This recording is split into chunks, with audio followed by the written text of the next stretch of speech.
everyone. And thanks, George. Got my three panellists here, Jillian, James and Jake. Three J's on a Friday afternoon is a lot easier to remember, so we've worked it out well. We've got a couple of slides that we're going to start off with, and then we're going to get into a bit of a discussion. And as is reasonably typical for people on a Friday afternoon at 5 o'clock, we'll be by a river, and we might have a drink in our hands, and we're looking forward to a good conversation. So the session today and the discussion we're going to have is to sort of look at what can you expect from the future of work, and what does that mean for yourself and what you might discover about you and how you might work in the future. As a bit of context, Foundation for Young Australians, we work with young people across Australia, and as background, there's approximately 4.3 million young people around Australia at the moment. As some of the stats on the screen say, we've got a very diverse community, and an important point to note is that going into the future, there'll be more young Australians, but the percentage of the population will be less. So we're going to have more young people, but as a percentage of the total population will be less.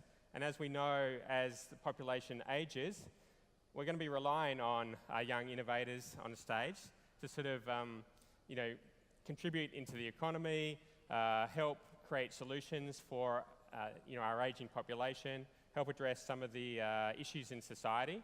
And it's really going to be up to us to work out a way to, back young people in a real way.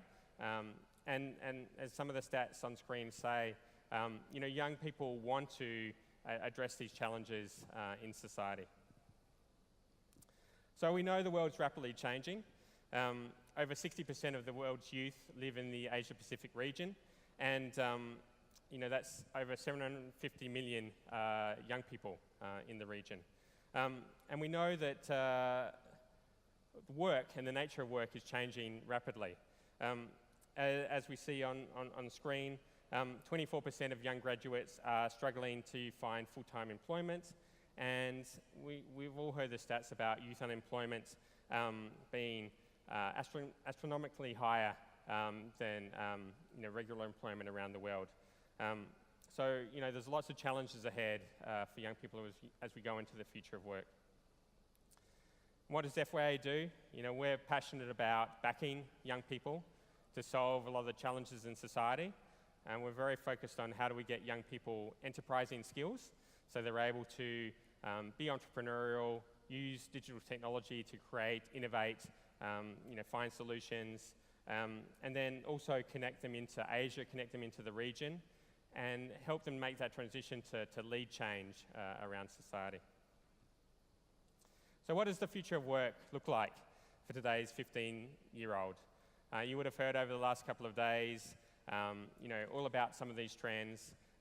Automation, so what work will we do?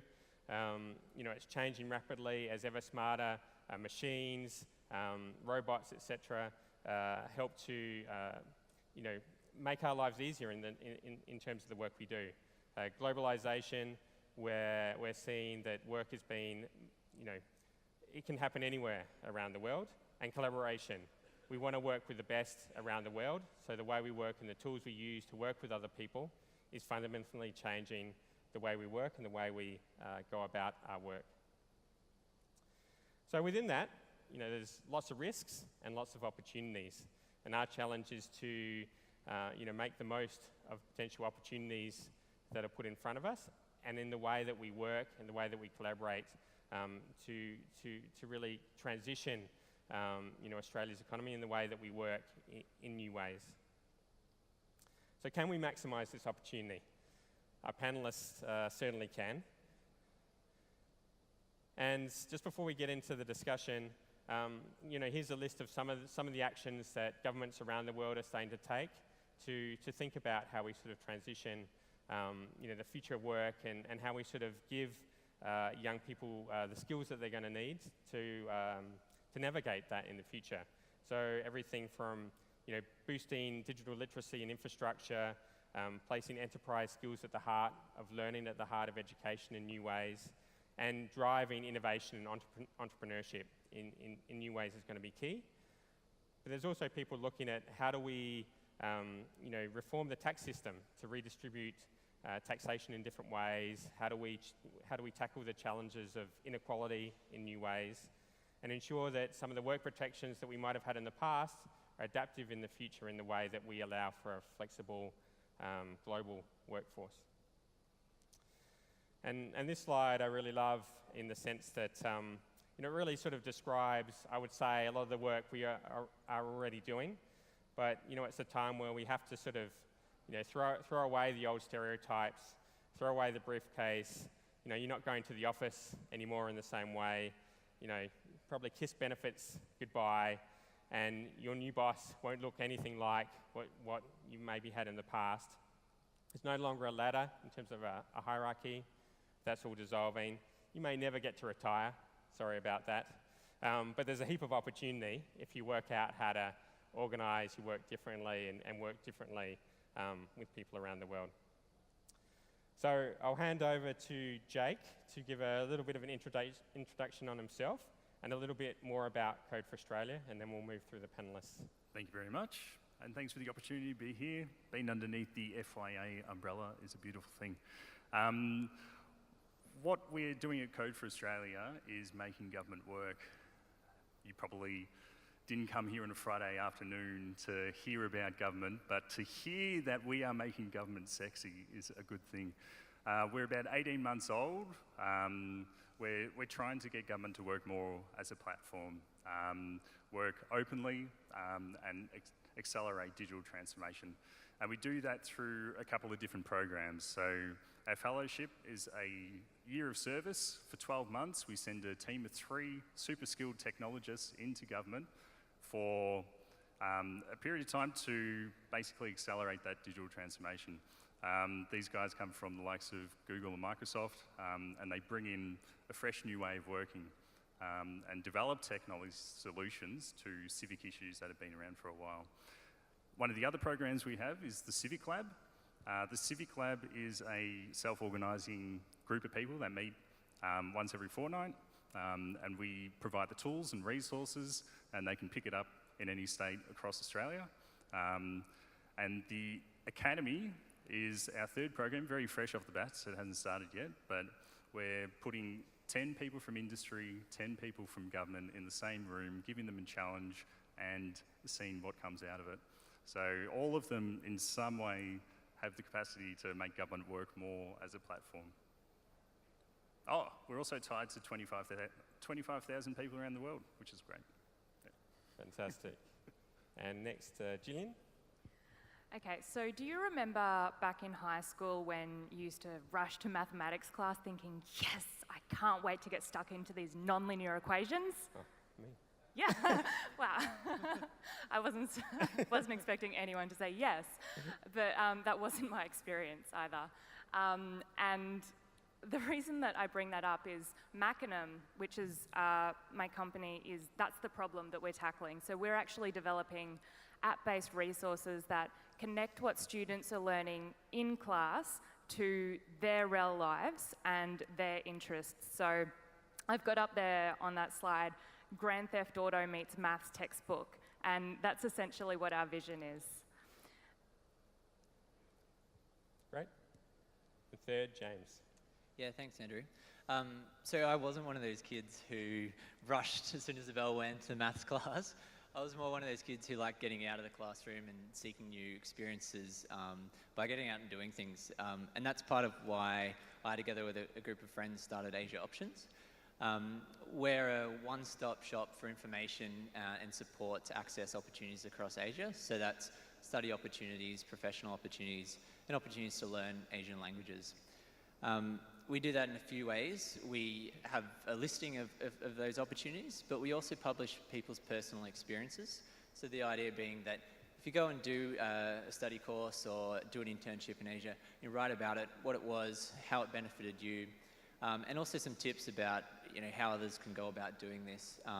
It helps sort of spread the word of what opportunities are out there. It helps bridge that information gap as well between the desire for young Australians to seek these opportunities and accessing the information, not only what's there, but is that course any good, and sort of reviewing it and filling that information gap. The other recent thing we've just launched too is we really believe that language learning is very important, and not only is it a skill in itself, but it also helps you understand a particular culture, and whether it be it a business culture or work environment. And so we've started a peer review forum for language programs. So that's universities or private language courses. A little bit, say, like Zomato, where you go on and review a website, a restaurant, sorry. You go on and do a language course, and you go on and review it. So getting information out there about what opportunities are out there and which ones are worth pursuing. Great, thanks, James. So we know the world of work is changing, but I wanted to kick off and ask our panelists, what was the moment or the influence that made you sort of become your future self and follow these passions that you now have turned into new ventures? Jillian, do you want to start? Okay, mine happened in a bar, as all good life-changing moments do, I think. Essentially, how it happened was I studied engineering at university, and after I'd been very involved in sort of Engineers Australia and all the bodies around the profession, and I started to become quite disillusioned with the profession. I started to really feel as though engineering was such an opportunity for innovation and to create change in the world, and that's not what I was seeing in my work. And there were a lot of barriers to actually having that be a reality. So that's why I was becoming disillusioned. And I would go to networking events and meet people, and then I'd come home to my partner and just be really frustrated, saying, oh, why can't these people see that engineering's really creative? Yep. What's wrong with them? And so he, in his usual pragmatic way, said, well, what are you going to do about it? And I really had no idea at the time. And it just so happened that shortly after that particular conversation, I'd been volunteering it was a student careers fair for engineering. And we all went to a bar afterwards, everybody who'd been volunteering, and I met this girl, and she was about the same age as me, and we started chatting, and I sort of plucked up the courage, and I said, you know what, I think engineering is really creative. And to my shock, she actually agreed with me. And this girl, her name was Felicity, and she ended up becoming my co-founder, both for Machinam, which is the company that I spoke about earlier, and for Power of Engineering, which is a non-profit organisation that we run, which inspires high school girls about engineering careers and what's possible. So yeah, that was my life-changing moment. And you did it in a bar as well. Yes. Fantastic. James? Yeah, thanks, Andrew. Look, mine probably occurred in two phases. The first one was while I was studying, which sort of kick-started my interest. And then I think what really solidified it was then when I started my first job as well. So while I was studying, as I said, I'd always enjoyed getting out and doing things, but my focus was really sort of more in Europe. I'd been learning German. But then the first time I went to India, I sort of was really taken aback by just all the amazing things that were happening there, the exciting things you could learn, and the real sort of value add that could bring. So I pursued a lot of opportunities. There was the Australia India Institute at Melbourne Uni, and the opportunity to learn Hindi as well. But then when I started my first role in government, I really hit me that there's a lot of stuff happening, a lot of engagement, and really a want to drive engagement with Asia, but not much Asia capabilities within government, within the private sector. And I sort of realized, hang on, I'm probably one of the only people with this sort of experience. I can really, if I sort of pursue it and really build up this experience, I can kind of, really sort of help me advance my career. So I think those two stages is how it happened for me. Okay, great. Jake? Yeah, it was probably the ability not to get a job and to make my own. It's always a good driver. Yeah. I graduated in the height of the GFC in a landscape architecture profession, and there wasn't any work in construction. Yep. And I was interested in interactive cities and how we can be more open as government. And the job I landed was working on fringe developments on the outer skirts of Melbourne, and it wasn't that satisfying. So I went to America and then got a taste of what it was like over there at this future architecture group that only worked on city projects hundreds of years from now, and that was amazing. Yep. Kind of kickstarted me to come back here, and then I started up a business which didn't go so well, mainly due to government reasons, lots of procurement battles and so forth. Yep. And so, yeah, that led to being, again, at a pub with a couple of mates, watching, and we'd previously all watched a TED Talk with Jennifer Polker, who started up Code for America, and the wins they were doing there, and it seemed like the right thing to do and the right moment. So yeah, I think what comes through clearly, there's a lot of passionate young people thinking about the same challenges, and you just need an environment to come together and then say, let's do something about it. And hopefully, events like Pause, etc., also allow people to come together, looking at the same problems, and then get started on a solution. So now I sort of wanted to get into, how will work change in the future? How are you working in your organisations and really sort of thinking differently about the work you're doing? So again, Jillian, what work will you do going into the future, and how is it sort of different from maybe in the past? I think looking at it like on a broad scale, not necessarily me personally, but I know FYA have put out a really fantastic report around this particular issue. And one of the things that's come out of that is the fact that work, particularly the lower skilled work, will be changing. So the low skilled work will require a higher level of skill, essentially. Arup have also recently done some really fantastic research around this called the future of factories. And so what's come out of that's really interesting. So the factories of the future won't be quite the same as the factories of today. So today it's all about, creating large, things in bulk.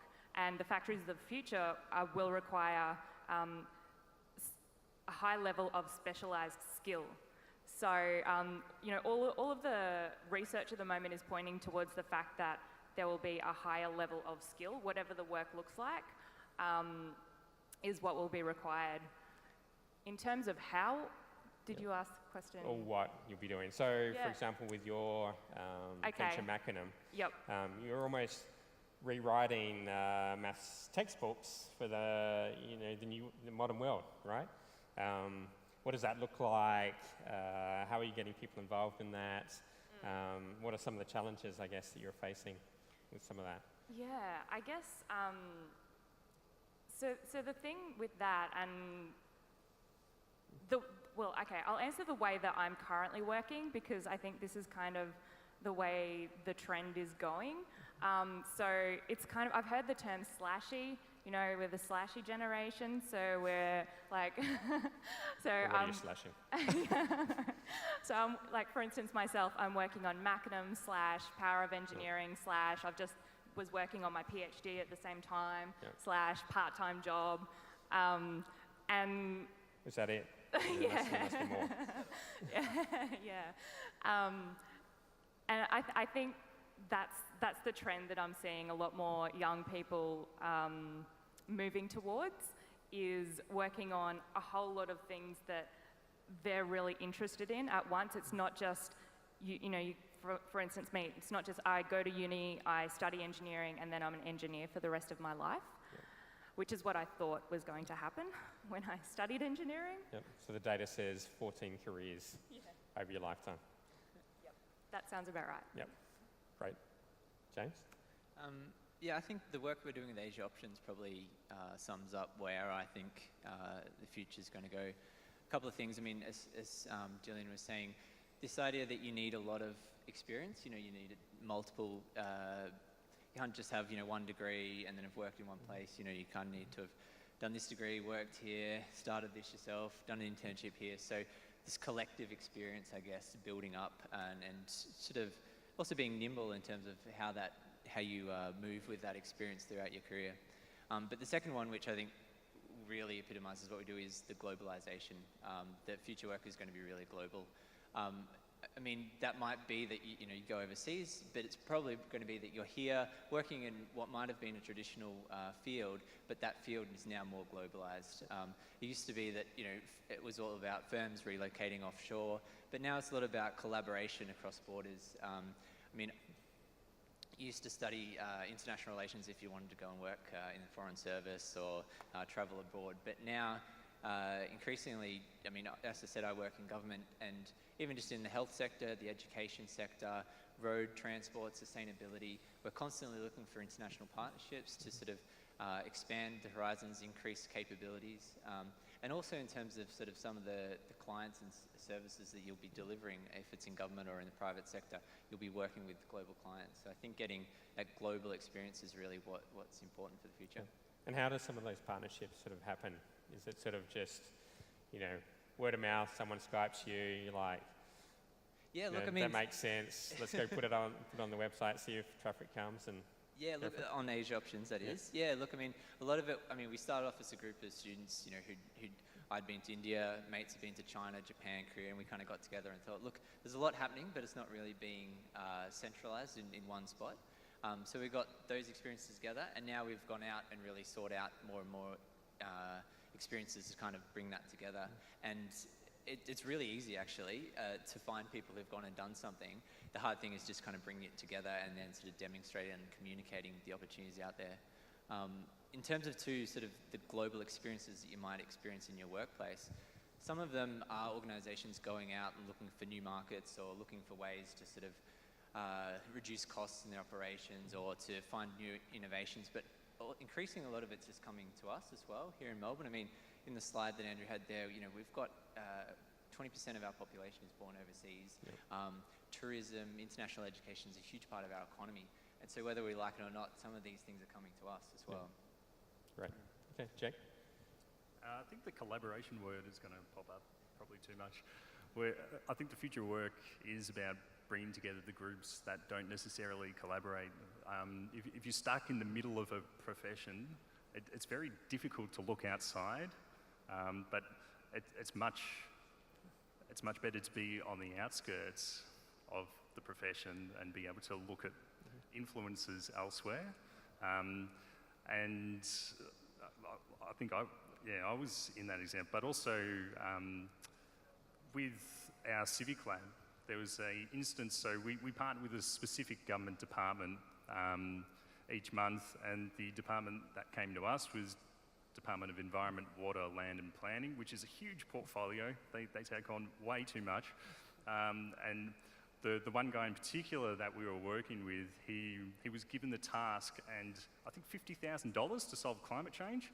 And so he didn't know where to start, so he came to us. But we were just like, no, go away. No. But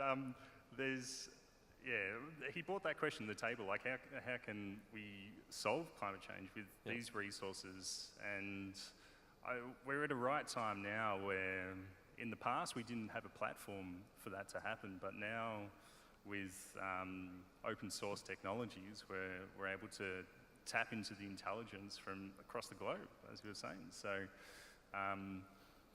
being able to put those questions to the table where that exists, whether it's via Wikipedia, GitHub, whatever, and be able to collaborate with others on a much larger scale is what we'll see.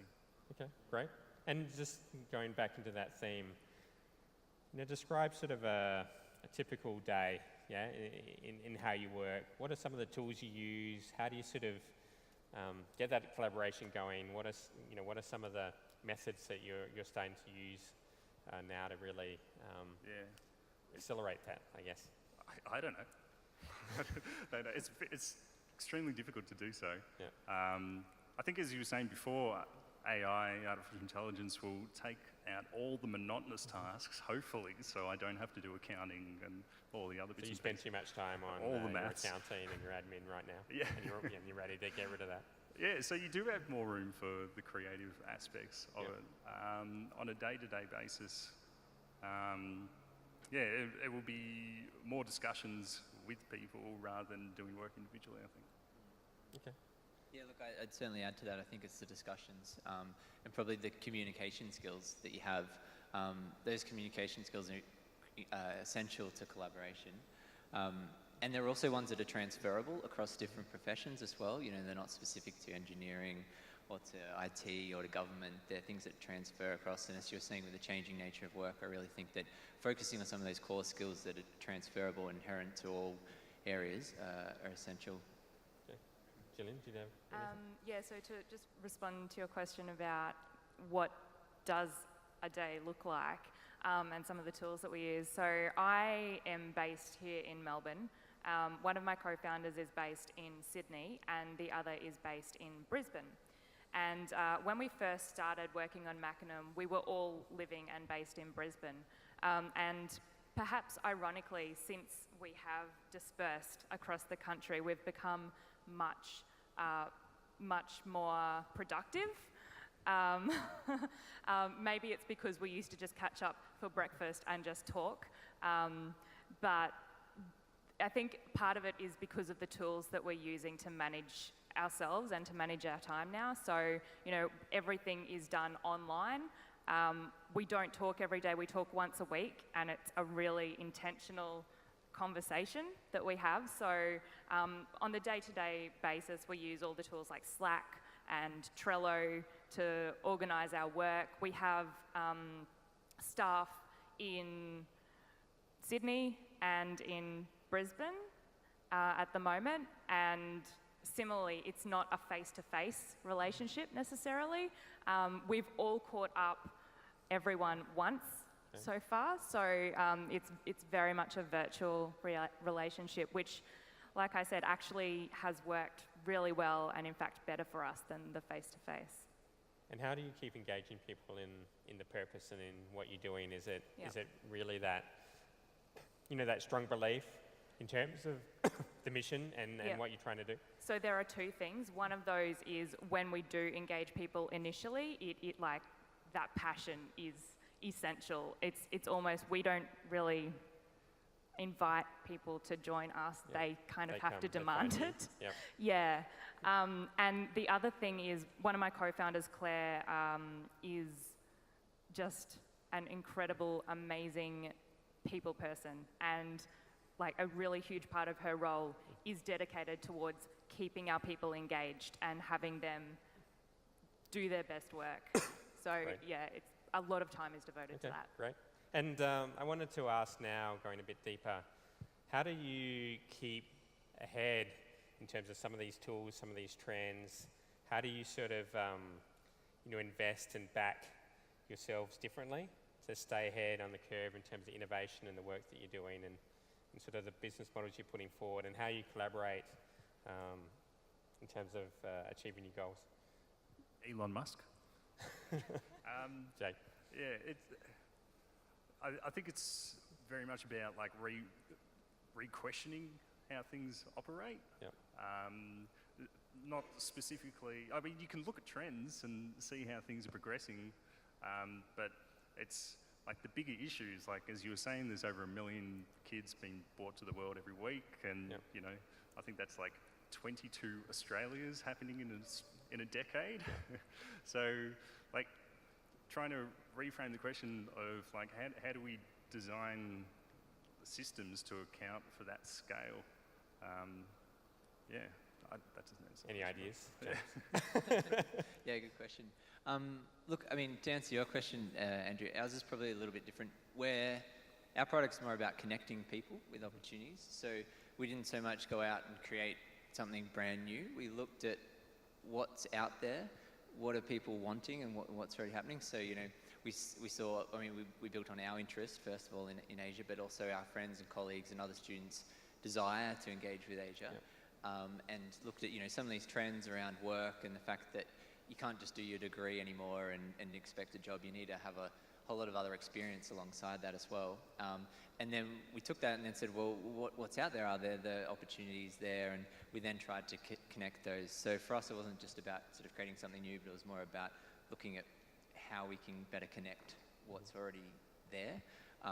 Now that we've kind of done that, we're also looking for ways to sort of do that better, I guess, do that connectivity better. Yeah. As I said, the idea of having a peer review thing for language programs is sort of an innovative thing, but it's not completely brand new as well. I mean, Zomato's been doing it for restaurants and stuff, but we sort of took that and applied it to a different scenario.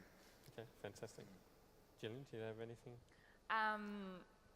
We're constantly going between states of like, this is the best thing ever, we're geniuses, like the world needs this. And it does, right? Around the world, yeah. Yeah, and like, what do? We don't know what we're doing, Sure. we're just making it up. Which you are. Yes. And really, like, hugely doubting ourselves.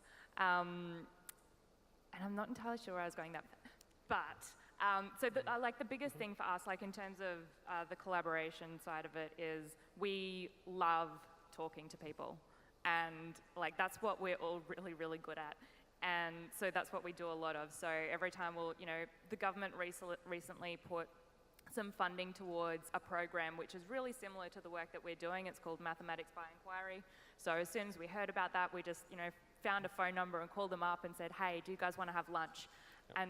And that's sort of how we work. So it's kind of bouncing off and building off what others who are also in the same space are doing, which helps to continue our momentum when we are in those sort of troughs of wondering what on earth we're doing. But it also really strengthens our work as well. Fantastic. So in terms of the teams that you work with and the skills that they bring, where do you think some of the skills that we're going to need is going to change in the future? And how are you going about thinking about how does your teams get those skills going into the future, and what are some of the ideas you have in terms of how we can support that, especially for young people coming through? So, there's obviously a lot of conversation at the moment about the need for increased science, technology, engineering, and mathematics, or STEM skills. It's something that's been part of the sort of public conversation a lot recently. And that's essentially like what Macronum is about. It's about providing young people with an access to gaining those skills in a way that they find meaningful. So I'm a huge advocate for STEM skills, but I also believe that STEM skills, although necessary, are not sufficient.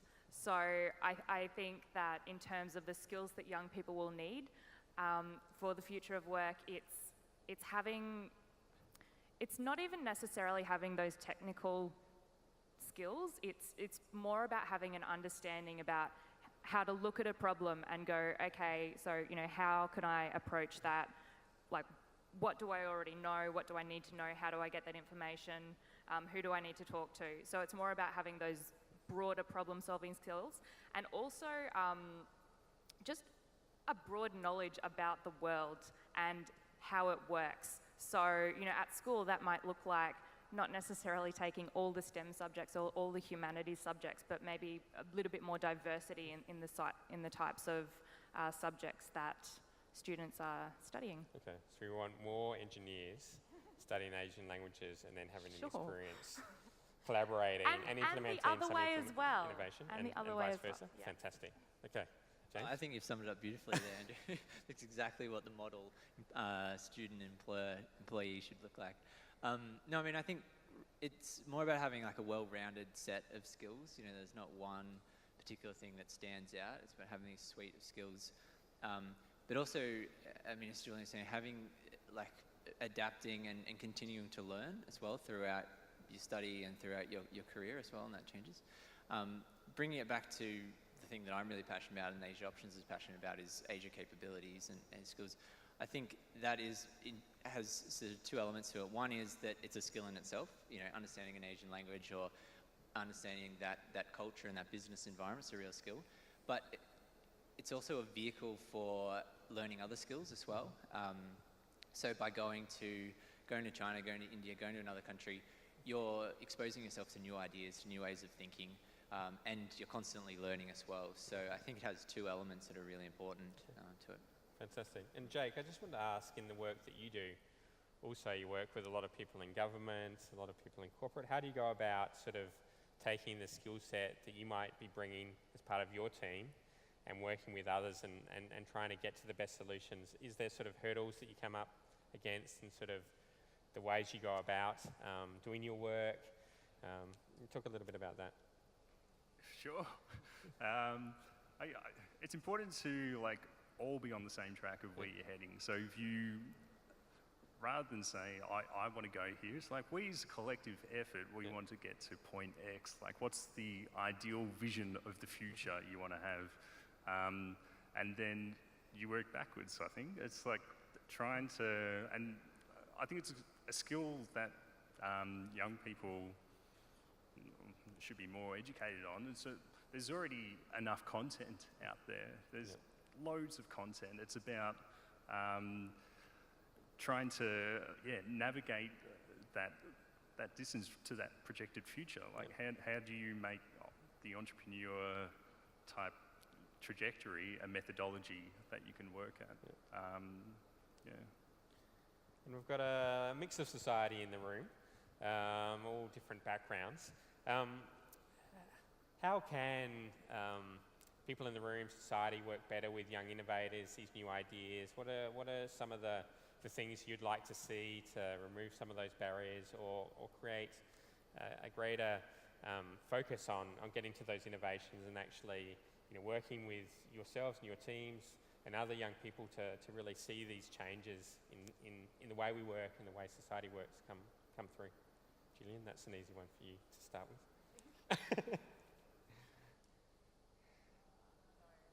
Okay, James. Oh, okay. Look, I mean, one way to start for Asia capabilities is to advocate for more scholarships, more opportunities, which I think we can always expand and build on. But having said that, I think there's a lot out there already. If you look at the Asia options, you already see that there's a bunch of scholarships you can apply for. There's lots of different opportunities you can pursue.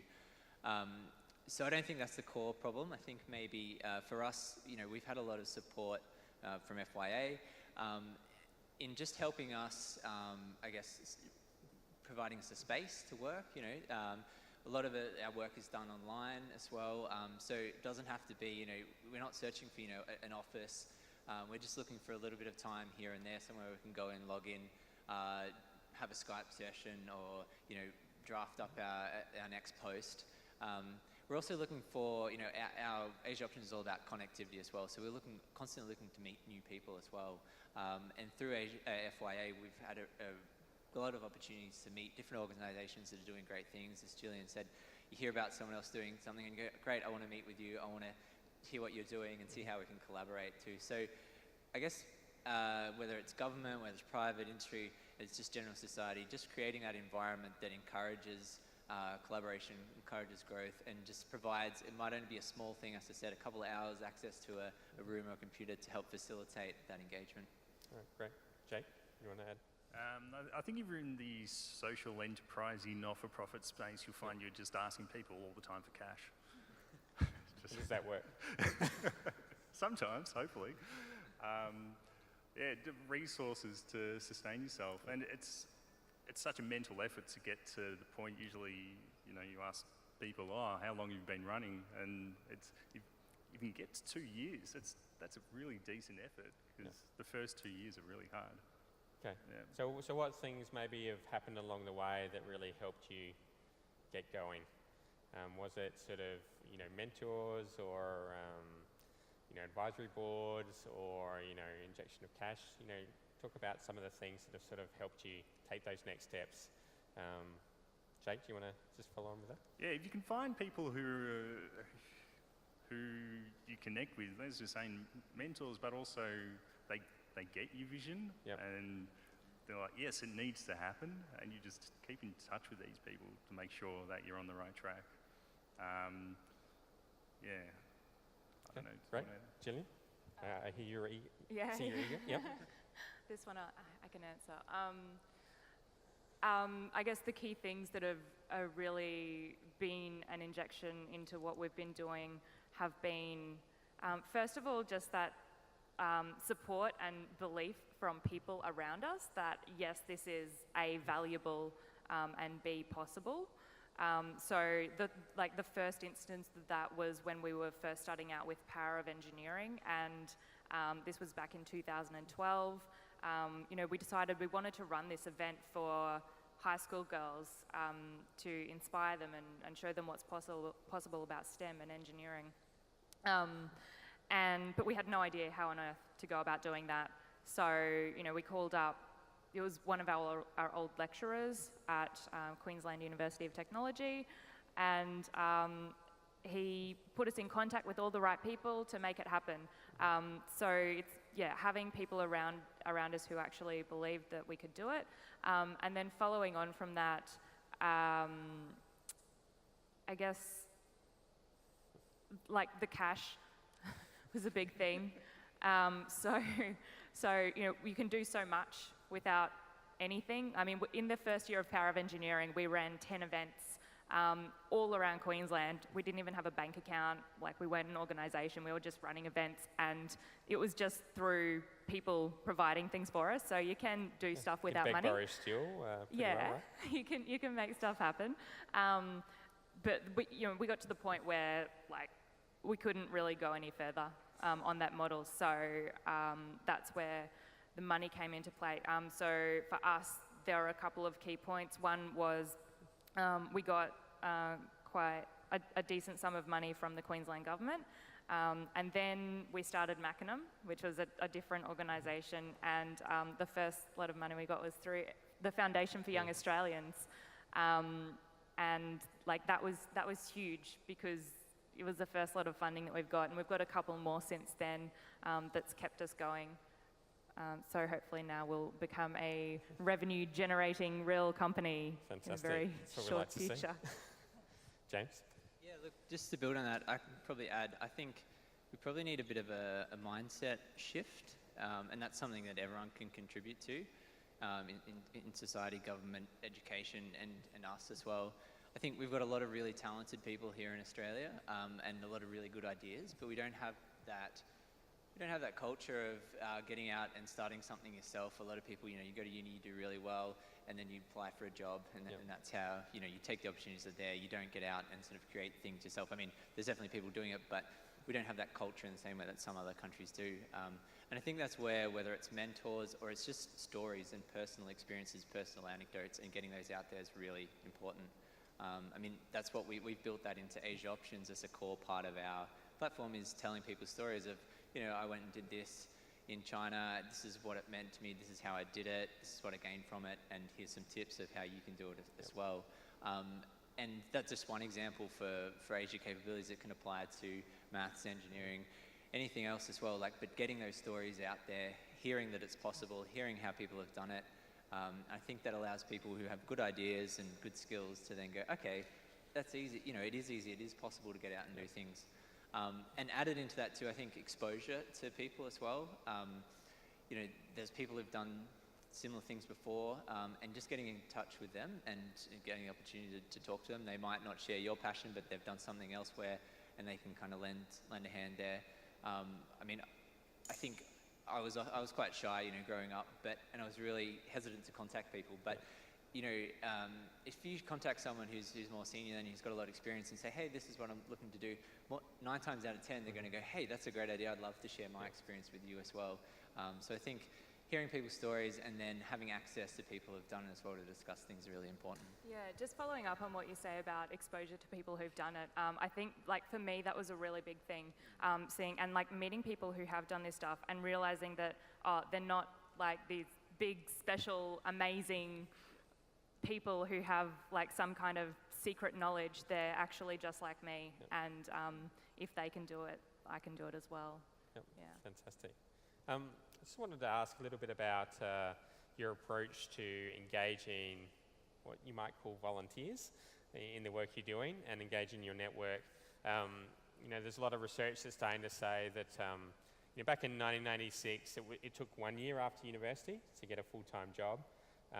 Today, it's sort of saying that it'll take 4.5 to 5 years for anyone getting out of university on average to get a full-time job.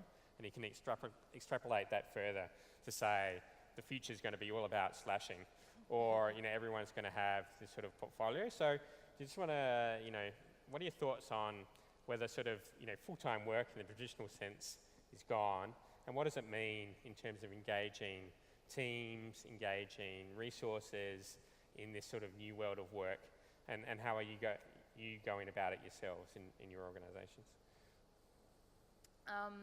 I think for us, our approach to engaging volunteers, so we do this mainly through Power of Engineering, it's all volunteer run, is that we have to provide as much value to them as they are providing to us. Yeah. So the big thing about volunteers, when people are volunteering with us, so most of our volunteers are either students at our actual events or graduate engineers, or they don't have to be engineers, graduates of some kind, some form. And so one of the things about the graduate volunteers is they are generally managing projects, and they're managing reasonably sized projects at a time well before they would be doing that in their actual career. Yep. So so it's great experience. Exactly. Great skills. They're getting that experience in managing teams and budgets and timelines and doing all of the stuff that they're not getting to do yet within their job. And then do you see them, passionate about starting up their own projects or wanting to stick with the cause in terms of your work and transitioning into some sort of role? Or do you often see them, they take those skills, they take that experience, and that gets them, into a job or into another opportunity? Yeah, we see both. Yeah. So, a number of people come and, they get stuck into a project, and then they have their own ideas about how they can contribute and get really passionate about that, which is fantastic. And, that's how we grow. That's how our organisation has grown. And then there are others who come and they volunteer, they'll run a project, and that's it. They just run a project. Yeah. But they're evangelists for you ongoing, regardless. Absolutely. Yep. Yeah. Okay. James, did you have anything you want to? Yeah, look, I mean, we're in probably a similar position where we're all volunteers at Asia Options. And there's probably a couple of, we're all volunteers as well who work with Asia Options, but also we seek for people's time as well in terms of contributing articles and contributing their experiences. We don't pay them to write about their experience, and even if it's 500 words, it can still take a few hours to pull that together. So we try to focus on what the value is both for us and for volunteers working at Asian Options and people contributing to the site as well, and really trying to articulate that value and be conscious of it as well, rather than us just taking people's time and effort. It's about what can we contribute back. So for people contributing articles, it can be the exposure that they get through writing about their story, but it might also be that we can put them in touch with people who we know and talk to them about what are your interests and that sort of as well, rather than just saying, hey, can you contribute this article, and then end of conversation. Same too in terms of our volunteers. I mean, we started up as a group of friends, so there's kind of no issues, but now as we're growing and expanding, we're taking on new people, so we're really conscious of what are we contributing to them as well, and what are they getting out of Asia Options.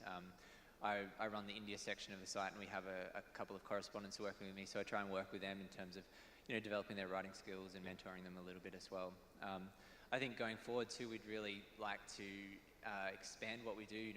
At the moment we just connect people with internships and opportunities, but maybe considering how we can build that into our operations as well, and give a bit of structure to the time that people spend with us, whether it's through a formal internship or it's other sort of programs that we can structure into that. Yeah. Okay, great.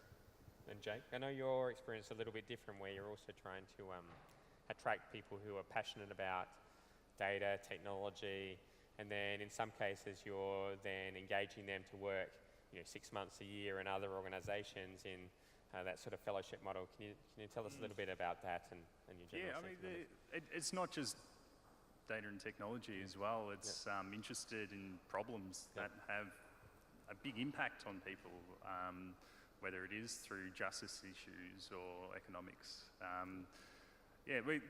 We do a couple of things. One is really try to redefine the notion of citizenship, so people can take a stand and make change, and not only get up on stage, but actually get down and hack away. So these civic hackers that we're tied into, but also get people to work in the public sector because it has such a massive impact. You're doing a good job. And yeah, we poach these guys, like for example, we had one guy, Pete, who came out of university and he would have easily been taken up by some of the top tech firms in Silicon Valley. And then we caught him when he was in Australia, and we were lucky enough to send him up to the New South Wales Education Department on a much smaller salary than what he would have been paid. Yep. But for the fact that he was interested in seeing what he could do with in the education space, what sort of problems, and so he wanted parents to be able to find the right school for their kids. Started right at the starting point to figure out what the problem the education department was having. They had all the data of where the schools were, how they were performing, but had no way of connecting it. Yep. So he built an app where basically put in your location, whether your child has a disability, and it recommends the right school for the parents. So trying to find those people who are already passionate and just connect them is just like what you're doing as well. Okay. And what happened next with that app? Where can we get that? It hasn't been released. All right. Yeah. Red tape. Because it's a pain point a lot of us have. Yeah. Don't talk about it. Government holding you up. Yeah. So we've got a bit under 10 minutes left. I'm going to ask one last question, then we'll open it up in case there's any questions in the audience.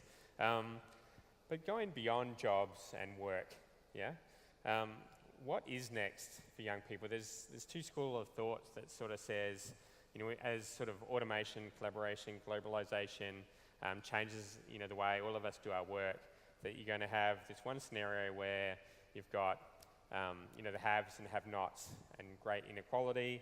And there's been a lot of science fiction movies that have sort of described this sort of vision. And on the other side, there's sort of a more nirvana side of it where, because again, automation, collaboration, globalization means that we have more free time, we'll be able to focus our time on creativity, the arts, solving social problems, looking after our parents, all of those things. Where do you guys sit in terms of that future, and what is beyond sort of work in the traditional sense, and how we might engage in other pursuits or innovation in other ways?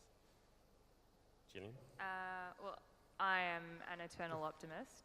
Yep. So I sit in the latter example that you gave there, where the changing nature of the way that we work means that we will have more opportunity to focus our efforts on the things that we are really passionate about. But in addition to that, I think there will be more opportunity to turn our passions into our work. Yep. So for me, I'm really passionate about engaging girls in education and all forms of education, and like that is very luckily for me becoming my work, and I think there'll be more opportunity for that. Right. Yep. Follow your passion, James. Yeah, I'm definitely an optimist as well. I think there's a few things, as you were talking about the changing nature of work and automation and stuff. It's going to mean that we're not doing, those sort of monotonous, risky jobs as well. We're going to spend our time on sort of those jobs that require a little bit of thinking, allow us to innovate and come up with new ideas. Building more relationships. Taking the time to get to deeper, better solutions. Yeah, absolutely. I think too, youth shouldn't despair as well. Yes, there's a little bit of a period now where it takes longer to transition from university into employment, but I think, it's already happening now, and it soon will be the case where young people are in demand because they have skills that the existing workforce doesn't have. For example, age capabilities. Young people have got these skills. They're getting them as they come up through high school, or as they go through university, or they're seeking them out now. And they're skills that a lot of the people have a lot of experience in their professions but don't have these age capability skills. So it's no longer going to be that you just have to wait in line and sort of pay your dues in a company and get up the top. You're going to be sought out because you've got skills that other people don't have. So there's a lot of optimism there, I think, for youth.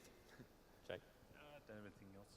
Okay, fantastic. Well, last 5 minutes. Are there any questions from the audience? There's 2 microphones on either side if anyone has a question. Okay. So, I just have one question in regards to what you're talking about with STEM. When it comes to teaching classes and stuff, it seems like they only teach you that one thread with subjects, so mathematics, English, etc. Do you think there is a better way to teach the kids how to learn and incentivize them to learn, as opposed to just learning that straight subject and only learning it in order to pass the exam? it's perfect for you, Jillian. Yes. Yes is the answer.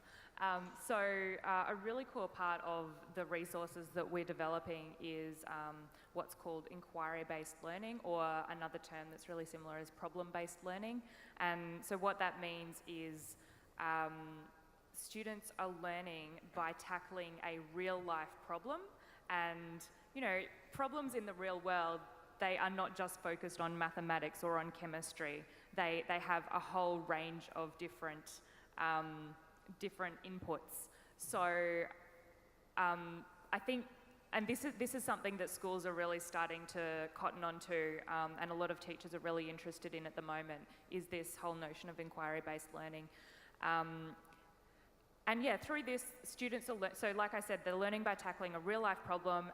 Because it's real life, it is a lot more engaging, particularly if it's a problem that students actually care about. You know, it's not like 2 trains passing in a night type problems, like is quite traditional of the way that schools have taught in the past. Yeah, so I think that's a really key thing, is the problem-based learning, and it draws a lot of subjects together. So it might draw together history and science and mathematics, for instance. And yeah, I think that's the key. I know from our perspective at FYA, it's about having some content, and then it's putting it into practice with some purpose behind it. And if you can capture all that, then it's a great way to learn. A lot of people have been talking about gamification. Do you think it's kind of the right way to go about it? The gamification of subjects? I think it's an approach that has been effective in some areas. I don't think there's anything wrong with it necessarily, and particularly if it's coupled with some of these sort of deeper solutions. Yeah. So the way I think about it, it goes beyond the gamifying.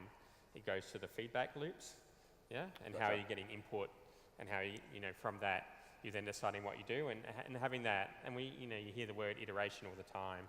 You know, your skills are not a one-size-fits-all. You get a bit of content and that's it. It's iteration and practice. So I think the gamification really assists in that notion in terms of those feedback loops and getting those inputs, outputs. Great, thank you. And we've got a question over here.